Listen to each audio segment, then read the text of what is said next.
히브리서 신약성경 369페이지에 있습니다. 히브리서 13장 10절부터 15절까지 말씀입니다. 13장 10절부터 15절입니다. 함께 있습니다.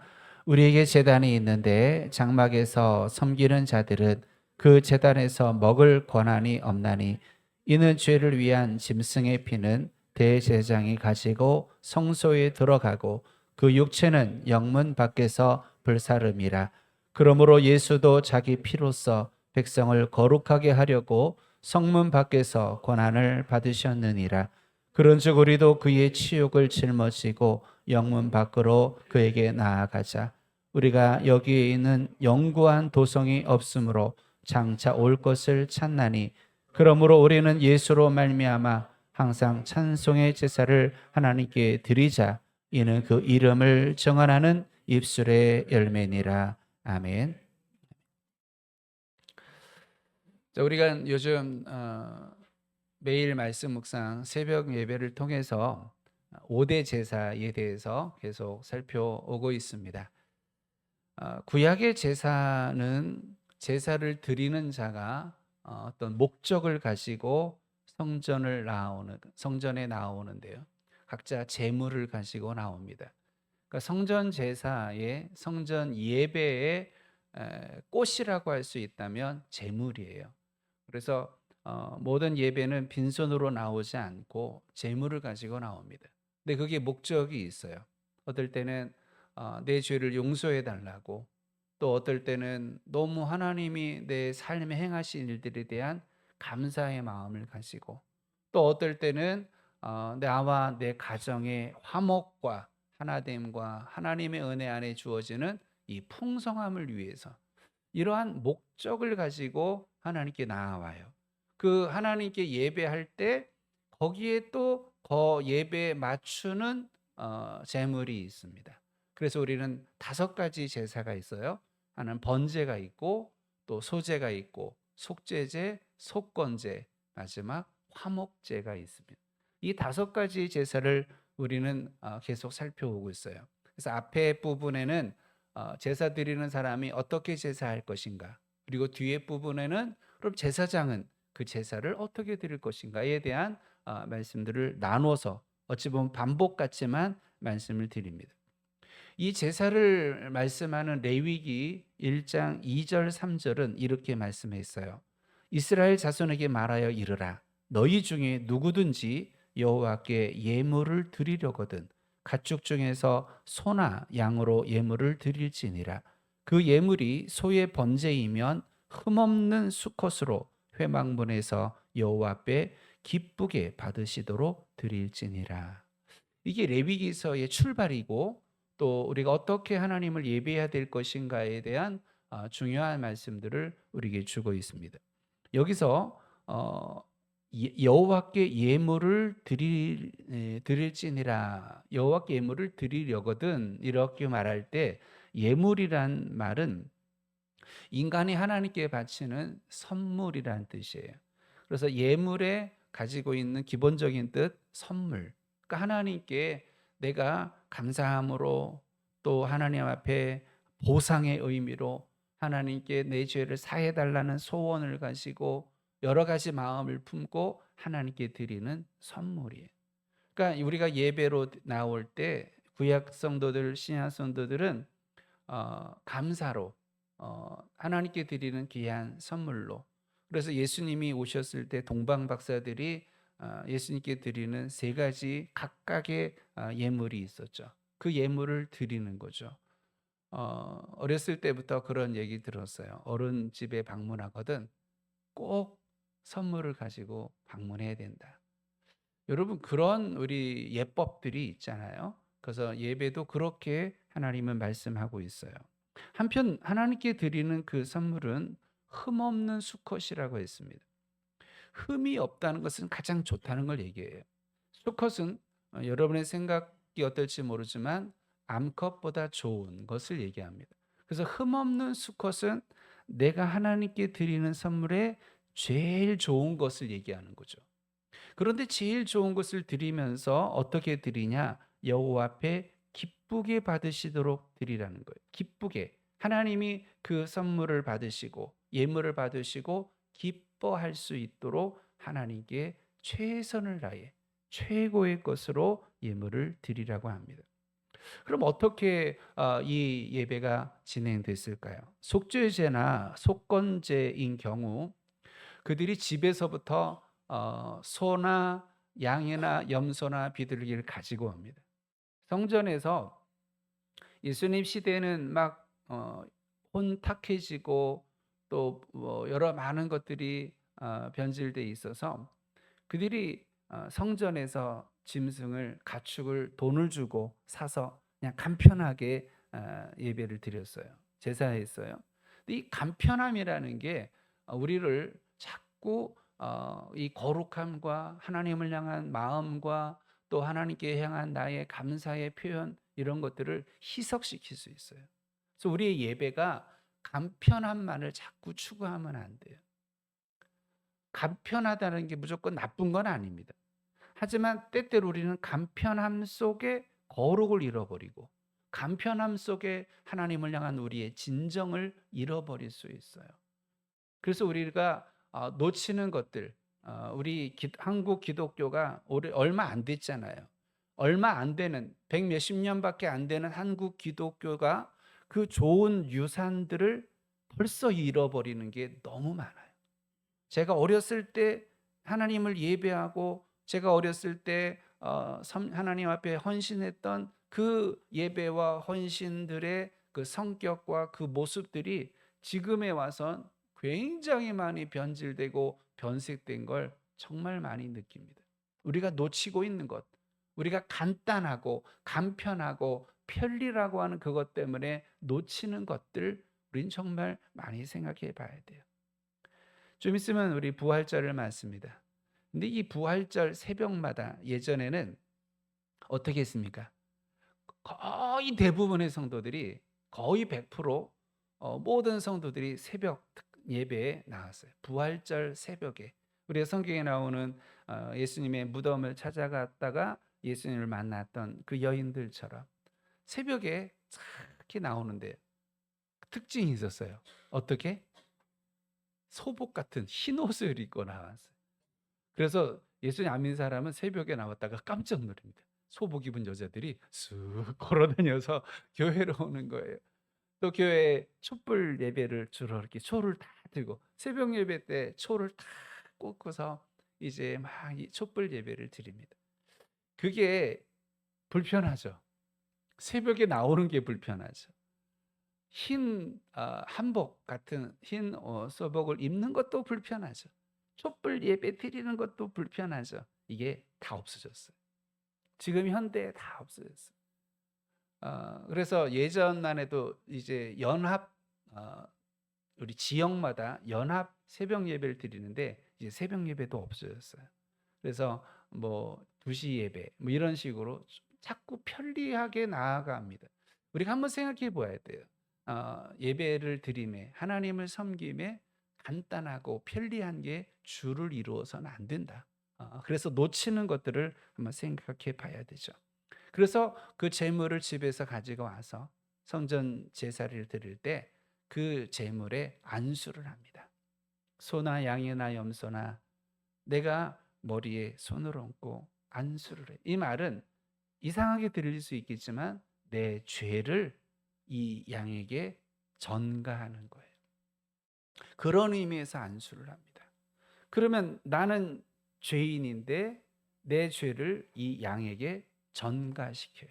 그리고 내 손으로 이 양을 죽입니다.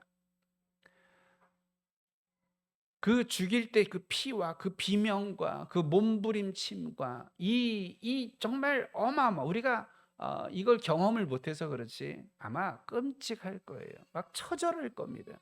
이 처절함 속에 이 예배자는 무슨 생각을 했냐? 이 죄가 이렇게 무섭구나. 이 죄가 이렇게 무섭구나. 그리고 내가 죽어야 될 정작 죽어야 될 건 난데 나를 대신해 저 양이 내 죄를 안고 죽는구나.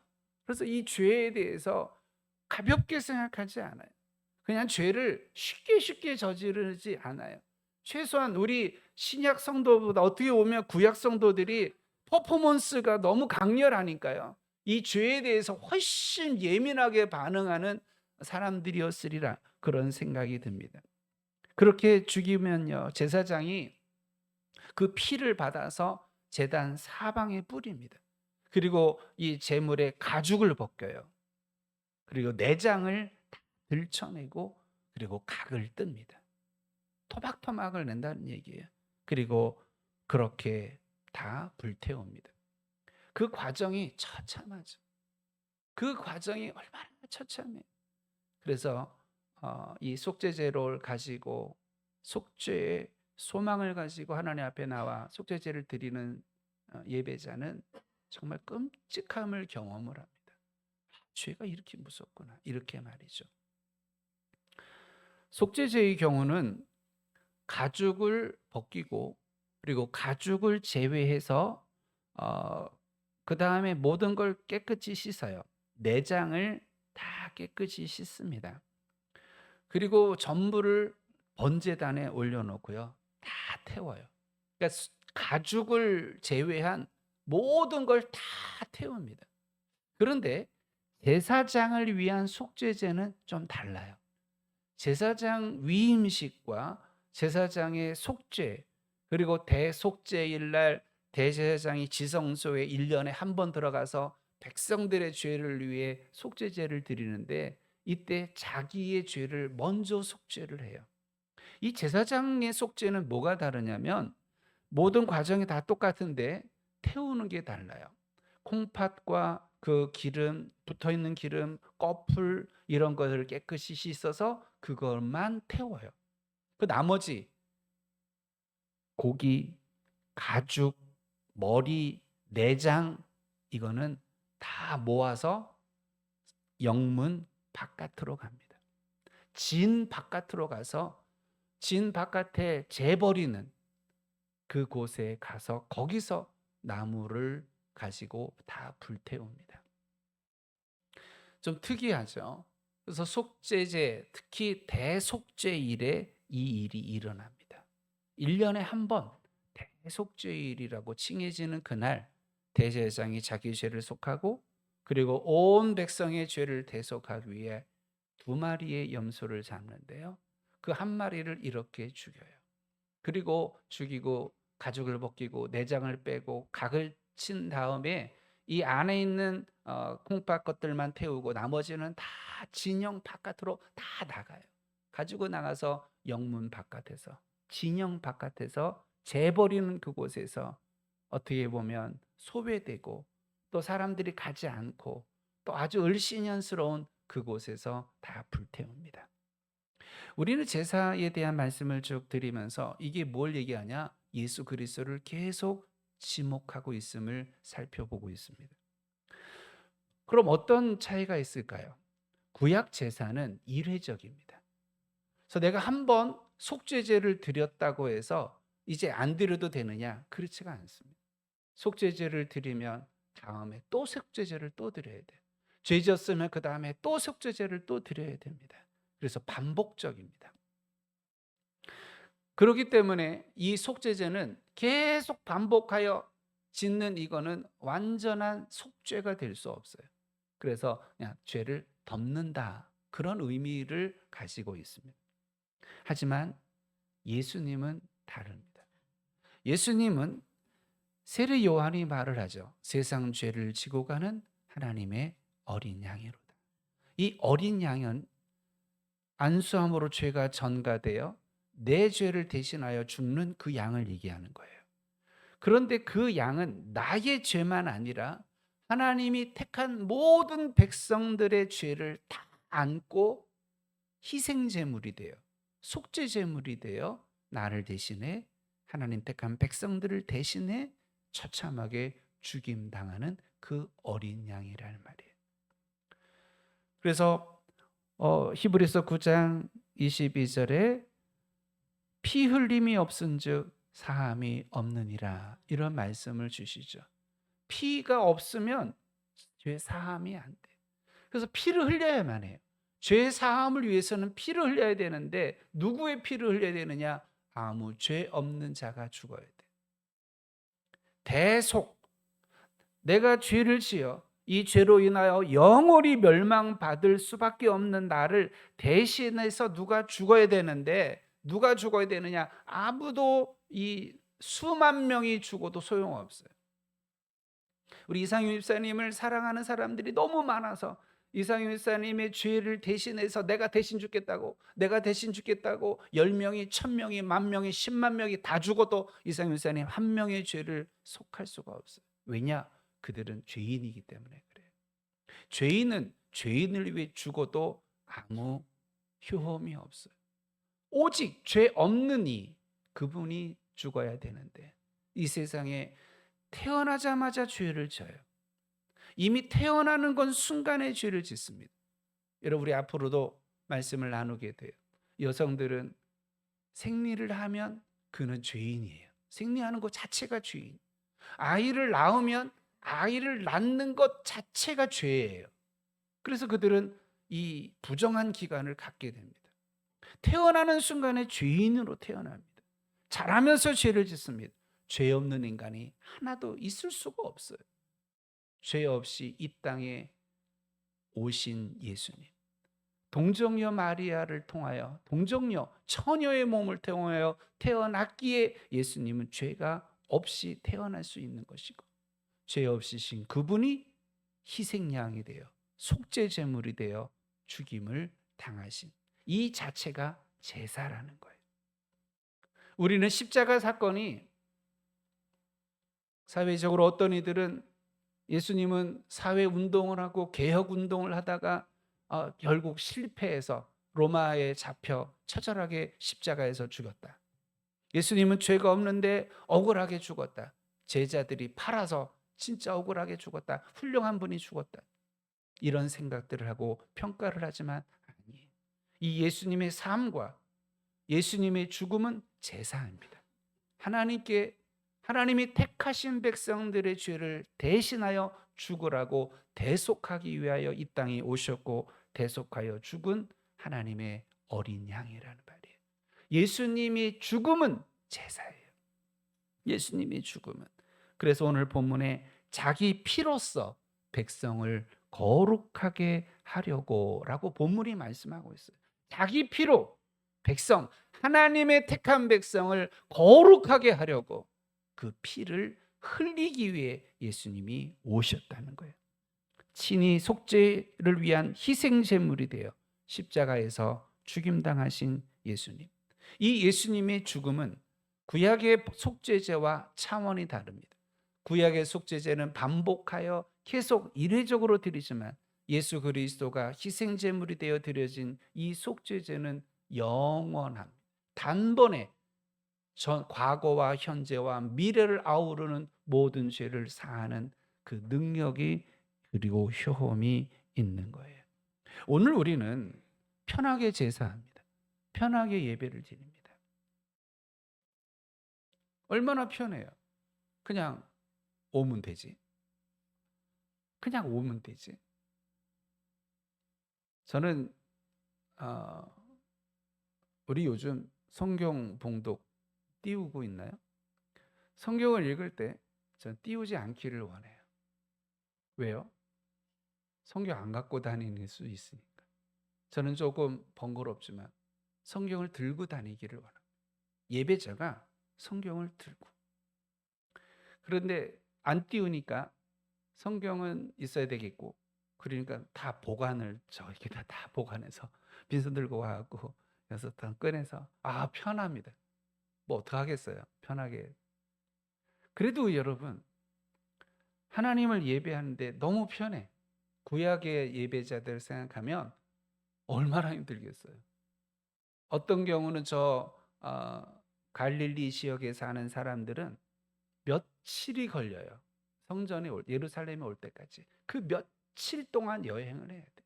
며칠 동안 그 재물을 잘 소중하게 다뤄야 돼요. 그러한 구약의 예배자들을 생각하면서 쉽지만, 간단하게 예배를 드릴 수 있지만, 그러나 이게 그냥 간단한 게 아니라, 왜요? 우리의 예배에는 이미 하나님의 아들이신 예수님의 죽음을 배경으로 하고 있다는 말이에요.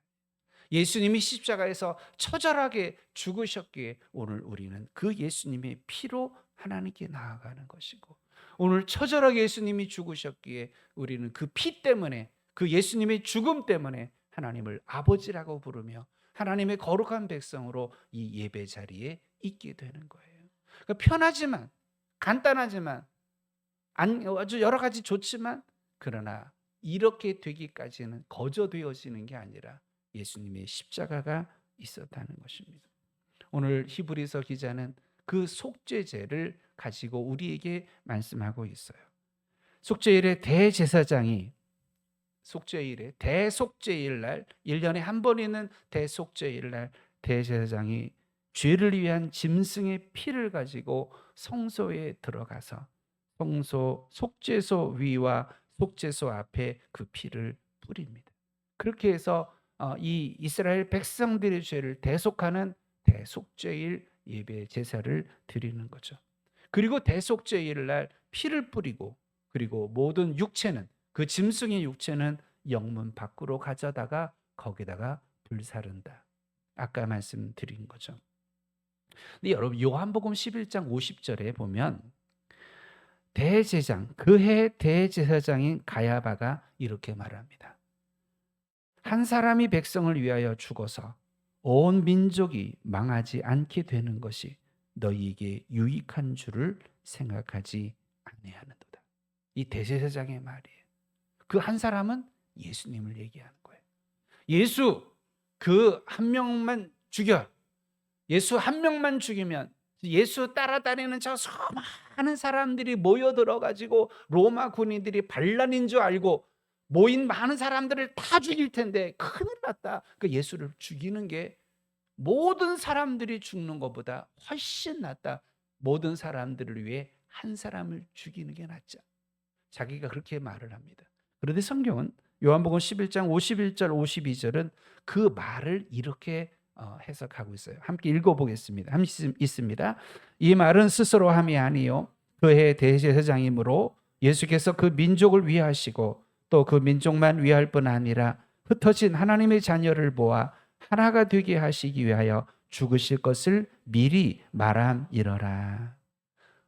예수님이 희생 제물로 대속으로 죽임 당하시는데, 대속죄일 날 누가 그 집례한다고요?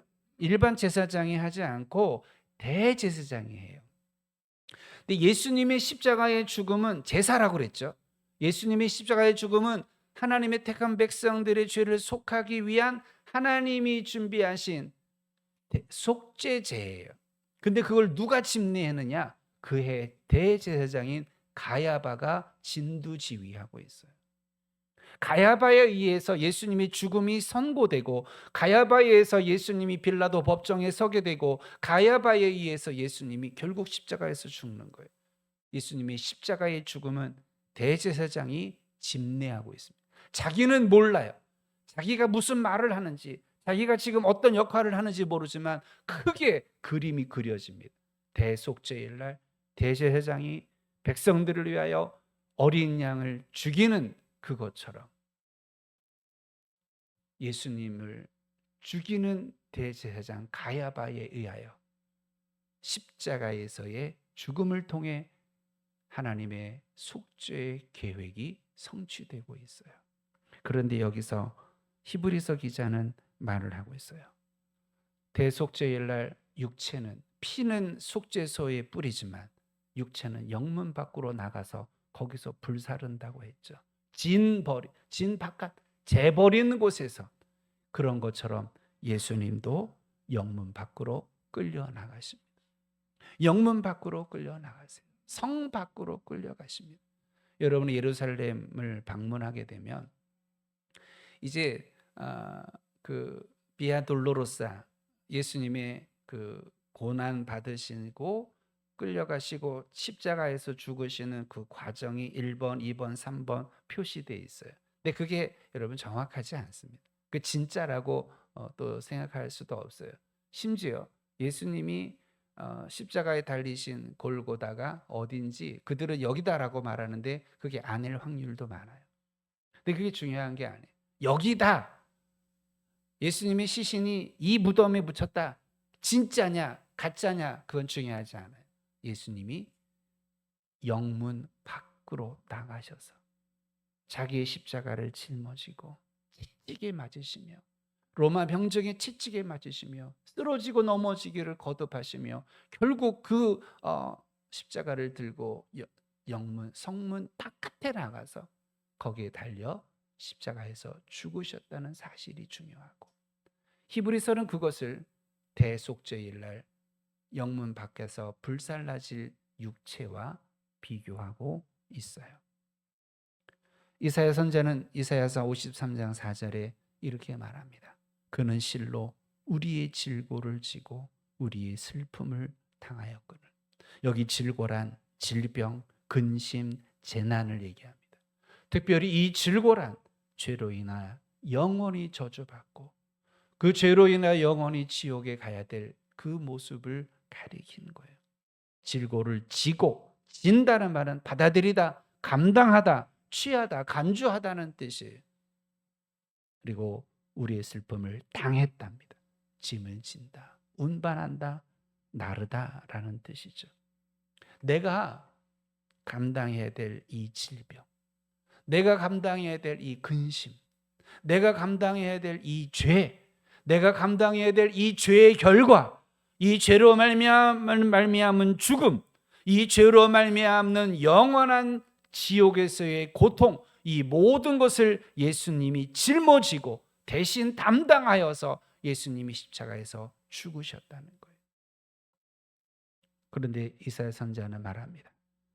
사람들이 생각하기를 그는 징벌을 받아 하나님께 맞으며 고난을 당한다 하였노라. 오늘 저는 현대인들이, 그리고 오늘을 살아가는 우리 그리스도인들이 예수님의 십자가를 어떻게 생각할까에 대해서 생각을 해봅니다. 예배가는 십자가가 중심입니다. 우리의 모든 예배는 예수님의 십자가에서 출발을 하고, 우리의 예배는 십자가로 나아가는 것이고, 우리 예배는 십자가에 흘리신 피에 근거하여 드리는 거예요. 그러니까 십자가가 없는 예배는 불가능해요. 십자가가 없는 그리스도인은 불가능합니다. 상상할 수가 없습니다. 그런데 여러분, 예배에 십자가가 없어요. 예배자들의 가슴 속에 십자가가 없어요. 종교 행위를 하는데, 주일날 나와서 예배는 드리는데 그 가슴에 십자가가 없어요. 이게 웬일입니까? 십자가가 없는 예배는 불가능해요. 십자가가 없는 그리스도인도 불가능해요. 십자가가 없는 찬송도 불가능해요. 십자가가 없는 성도의 교제도 불가능합니다. 아무것도 아닙니다. 그런데 과연 스스로에게 질문해야 됩니다. 내 가슴에 지금 십자가가 있는, 나는 오늘 십자가로 예배하고 있는, 나는 오늘 십자가에 흘리신 예수님의 피에 근거하여 그 피 흘리신 예수님을 오늘도 묵상하며 그 피 흘리신 예수님께 감사하며 감격하며 오늘도 그 피로 예배하고 있는가? 오늘도 예수의 피를 감사하며 그 십자가를 찬양하며 감격하며 오늘 예배자로 드리는 예배자인가? 우리 스스로를 생각해 봐야 됩니다. 히브리서 기자는 말씀합니다. 우리도 그의 치욕을 짊어지고 영문 밖으로 그에게 나가자. 어떤 이들은 예수님을 내 죄를 씻어주는 대속의 도구로만 여기는 사람도 있어요. 예수님이 도구입니까? 예수님이 마치 잘못 쓴 걸 지우는 지우개입니까? 예수님의 피가 내 죄를 씻는 그냥 깨끗이 씻는 물 같은 거라고 생각하십니까? 참 안타깝습니다. 예수의 십자가가 없는 예배자, 예수의 십자가가 없는 그리스도인, 상상할 수 없는데 만연되어져 있어요. 십자가를 지고 영문 밖으로 나아가자는 것, 예수님과의 연합을 얘기하고 예수님 그 고난에 동참하는 걸 얘기해요. 그래서 오늘 말씀은 예수로 말미암아 항상 찬송의 제사를 하나님께 드리자. 찬송을, 그 보혈을 찬양하고 그 피를 감사하고 그 십자가를 감사하면서 묵상하며 살아가는 거예요. 이는 그 이름을 증언하는 입술의 열매니라. 예수 이름을 말하며 예수 그리스도로 이루어진 구원의 역사를 증거하며 복음 전도자로 살아가는 것, 그가 예수의 십자가를 품은 사람이요, 예수의 십자가에 감격하는 사람. 여러분, 주기철 목사님이 작곡한 서쪽 하늘 붉은 노을 여러분 영상을 보내드렸죠. 예전에 만들어진 영상에는 그 내려오는 말에 의하면 주기철 목사님의 앞에 이 쇠못이 있었다 그래요. 쇠 모판이, 그리고 모판 위를 걸어가게 하는 그 장면이 이 영상에 나오는데, 제가 여러분에 보내드린 그 영상이 없어요. 학생회 때 제가 우리 건우 요런 나이 때 그 영상을 보며 이 서쪽 하늘 붉은 노을 보면서 성도들이 정말 그 당시에는 어쩌면 그렇게 그 말씀으로 그 영상을 보면서 얼마나 울은 막 대성통곡하고 막 컥컥대고 울고 막 그래. 근데 요즘 이 영상 보면 그렇구나 이런 좀 안타까움이 있는데, 이 찬양을 제가 부린다니까 토요일 날 진짜 부르실 거예요. 이 진짜 옛날 거잖아요. 옛날 노래인데 그 주기철 목사님의 그 일사각오의 신앙을 지키고 순교를 하는 예수님의 그 십자가를 붙드는 것 때문에 죽임 당한 그 주 목사님의 그 신앙과 그의 그 고백과 그의 십자가를 붙드는 그 신앙을 우리도 닮아가고자 하는 그 마음을 가지고 그의 고백이 있는 노래예요.